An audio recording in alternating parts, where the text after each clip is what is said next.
आप सभी का स्वागत है मेरे YouTube चैनल MP कहानियां में। आज सुनते हैं मुंशी प्रेमचंद की लिखी सबसे लोकप्रिय कहानी बड़े भाई साहब। मेरे भाई साहब मुझसे 5 साल बड़े थे, लेकिन 3 दर्जे आगे। उन्होंने भी उसी उम्र में पढ़ना शुरू किया था जब मैंने शुरू किया, लेकिन तालीम जैसे महत्व के मामले में वह जल्दीबाजी से काम लेना पसंद न करते थे। इस भवन की बुनियाद खूब मजबूत डालना चाहते थे, जिस पर आलीशान महल बन सके। 1 साल का काम 2 साल में करते थे, कभी कभी 3 साल भी लग जाते थे। बुनियाद ही पुख्ता न हो तो मकान कैसे पायदार बने। मैं छोटा था, वह बड़े थे। मेरी उम्र 9 साल की, वह 14 साल के थे। उन्हें मेरी तंबीह और निगरानी का पूरा जन्मसिद्ध अधिकार था, और मेरी शालीनता इसी में थी कि उनके हुक्म को कानून समझूं। वह स्वभाव से बड़े अज्ञानशील थे, हरदम किताब खोले बैठे रहते और शायद दिमाग को आराम देने के लिए कभी कॉपी पर, कभी किताब के हाशियों पर चिड़ियों, कुत्तों, बल्लियों की तस्वीरें बनाया करते थे। कभी कभी एक ही नाम या शब्द या वाक्य 10-20 बार लिख डालते। कभी एक शेर को बार बार सुंदर अक्षर से नकल करते। कभी ऐसी शब्द रचना करते जिसमें न कोई अर्थ होता, न कोई सामंजस्य। मसलन एक बार उनकी कॉपी पर मैंने यह इबारत देखी, स्पेशल 1 घंटे तक। इसके बाद एक आदमी का चेहरा बना हुआ था। मैंने चेष्टा की कि इस पहेली का कोई अर्थ निकालूं, लेकिन असफल रहा और उसने पूछने का साहस न हुआ। वह नवी जमात में थे, मैं 5वीं में। उनकी रचनाओं को समझना मेरे लिए छोटा मुंह बड़ी बात थी। मेरा जी पढ़ने में बिल्कुल न लगता था। 1 घंटा भी किताब लेकर बैठना पहाड़ था। मौका पाते ही हॉस्टल से निकलकर मैदान में आ जाता और कभी कंकरियां उछालता, कभी कागज की तितलियां उड़ाता, और कहीं कोई साथी मिल गया तो पूछना ही क्या, कभी चारदीवारी पर चढ़कर नीचे कूद रहे हैं, कभी फाटक पर वार, उसे आगे पीछे चलाते हुए मोटर कार का आनंद उठा रहे हैं। लेकिन कमरे में आते ही भाई साहब का रौद्र रूप देखकर प्राण सूख जाते। उनका पहला सवाल होता, कहाँ थे? हमेशा यही सवाल इसी घुड़े में पूछा जाता था, और इसका जवाब मेरे पास केवल मौन था। न जाने मुंह से यह बात क्यों न निकलती कि जरा बाहर खेल रहा था।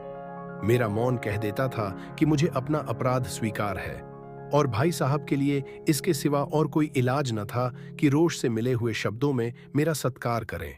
इस तरह अंग्रेजी पढ़ोगे तो जिंदगी भर पढ़ते रहोगे और एक हर्फ न आएगा। अंग्रेजी पढ़ना कोई हंसी खेल नहीं है कि जो चाहे पढ़ ले। नहीं, ऐरा गैरा नत्थु खैरा सभी अंग्रेजी की विद्वान हो जाते। यहाँ रात दिन आंखें फोड़नी पड़ती है और खून जलाना पड़ता है जब कहीं यह विधा आती है। और आती क्या है? हाँ, कहने को आ जाती है। बड़े बड़े विद्वान भी शुद्ध अंग्रेजी नहीं लिख सकते, बोलना तो दूर रहा। और मैं कहता हूं, तुम कितने घोंघा हो कि मुझे देखकर भी सबक नहीं लेते। मैं कितनी मेहनत करता हूं, तुम अपनी आंखों देखते हो? अगर नहीं देखते, जो यह तुम्हारी आंखों का कसूर है, तुम्हारी बुद्धि का कसूर है।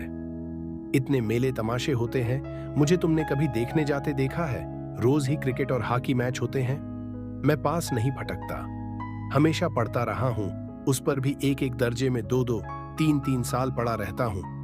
फिर तुम कैसे आशा करते हो कि तुम यूं खेलकूद में वक्त गंवाकर पास हो जाओगे? मुझे तो 2 ही 3 साल लगते हैं, तुम उम्र भर इसी दर्जे में पड़े सड़ते रहोगे। अगर तुम्हें इस तरह उम्र गंवानी है तो बेहतर है घर चले जाओ और मजे से गुल्ली डंडा खेलो। दादा की गाढ़ी कमाई के रुपये क्यों बर्बाद करते हो? मैं यह लताड़ सुनकर आंसू बहाने लगता। जवाब ही क्या था? अपराध तो मैंने किया, लताड़ कौन सहे। भाई साहब उपदेश की कला में निपुण थे।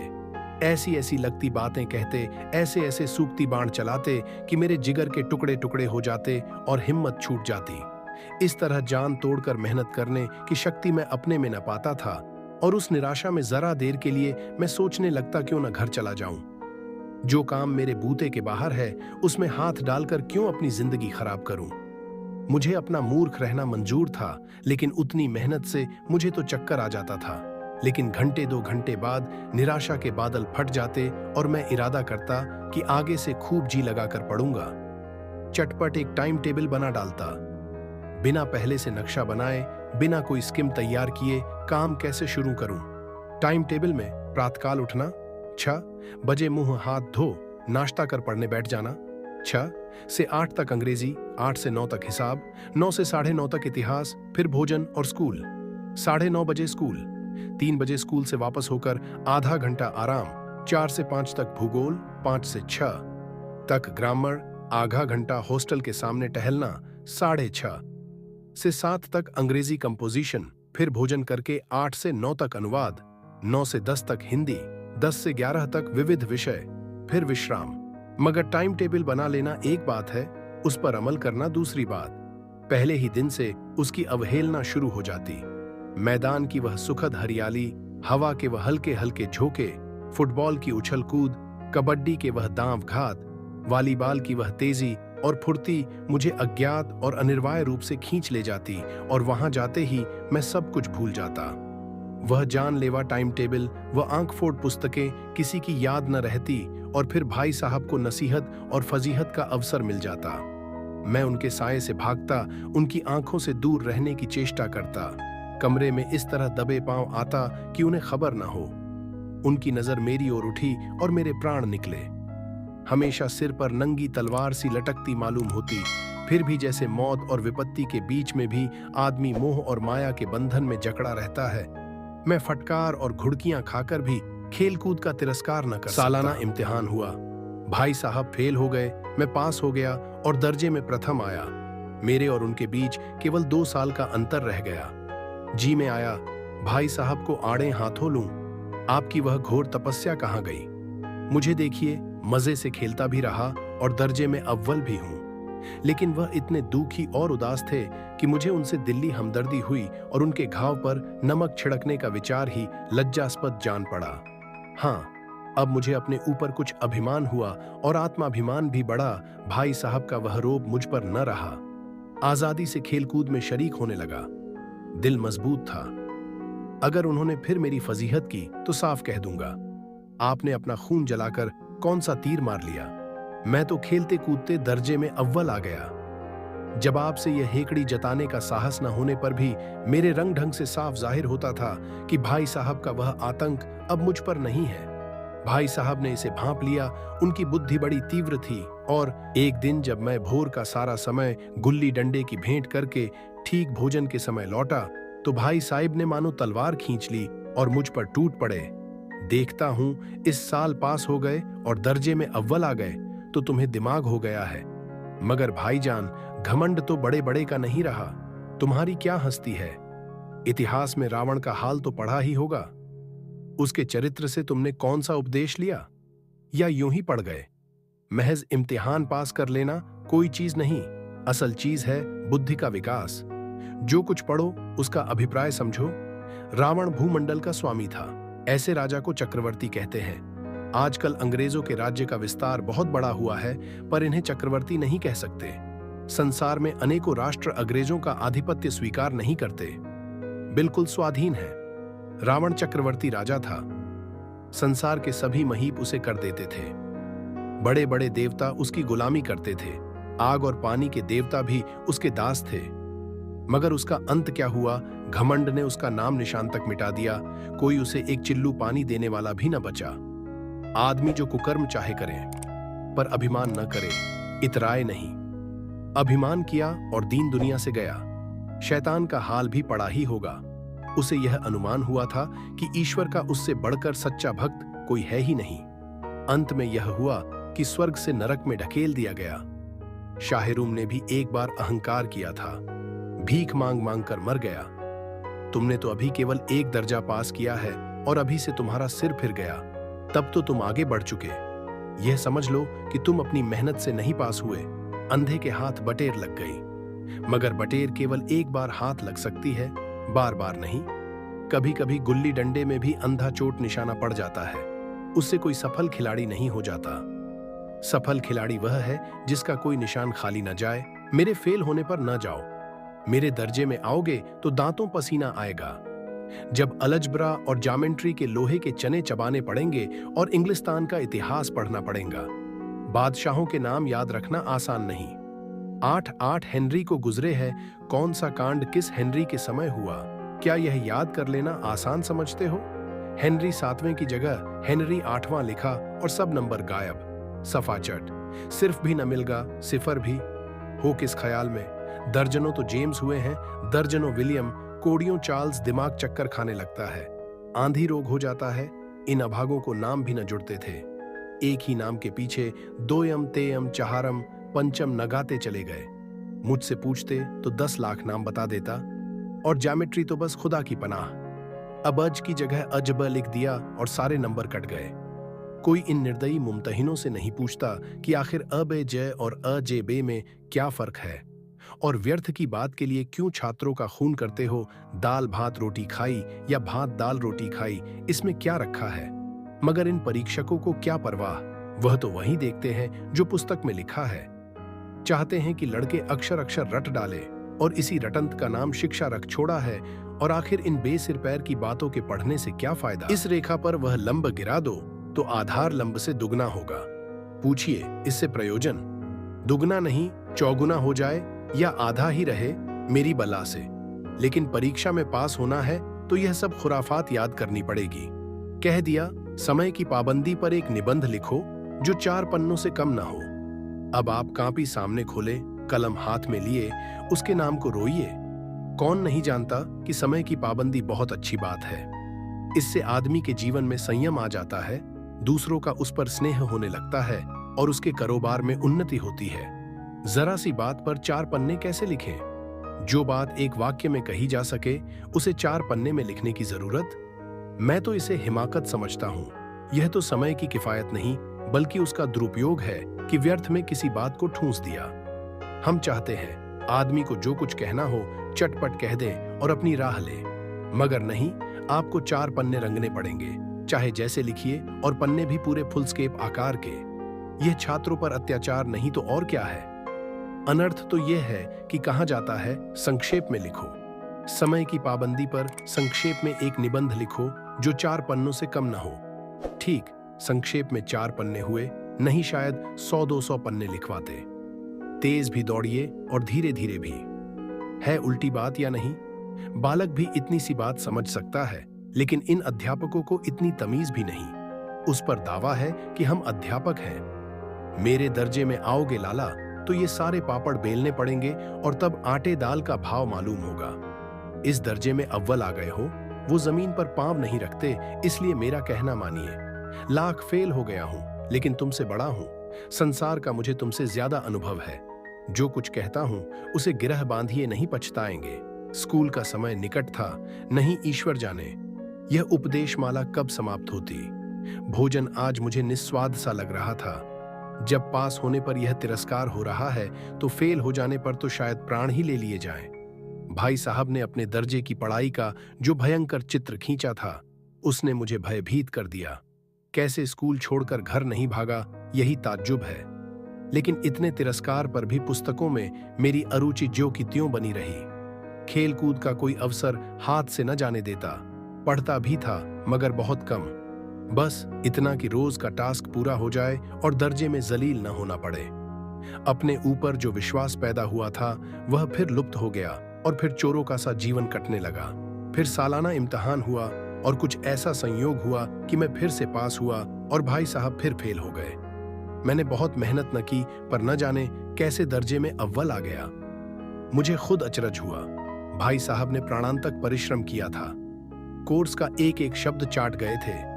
10 बजे रात तक इधर, 4 बजे भोर से उभर, 6 से 9:30 तक स्कूल जाने के पहले। मुद्रा कांतिहीन हो गई थी, मगर बेचारे फेल हो गए। मुझे उन पर दया आती थी। नतीजा सुनाया गया तो वह रो पड़े और मैं भी रोने लगा। अपने पास होने वाली खुशी आधी हो गई। मैं भी फेल हो गया होता तो भाई साहब को इतना दुख न होता, लेकिन विधि की बात कौन टाले। मेरे और भाई साहब के बीच में अब केवल 1 दर्जे का अंतर और रह गया।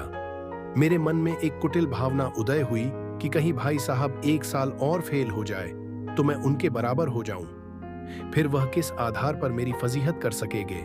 लेकिन मैंने इस कमीने विचार को दिल से बलपूर्वक निकाल डाला। आखिर वह मुझे मेरे हित के विचार से ही तो डांटते हैं।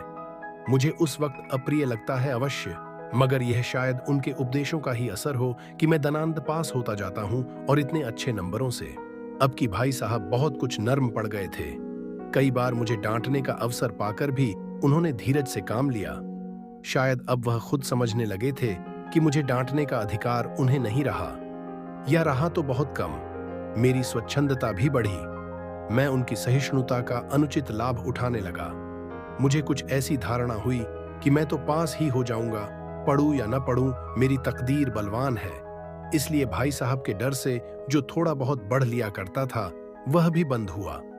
मुझे कनकौए उड़ाने का नया शौक पैदा हो गया था और अब सारा समय पतंगबाजी ही की भेंट होता था।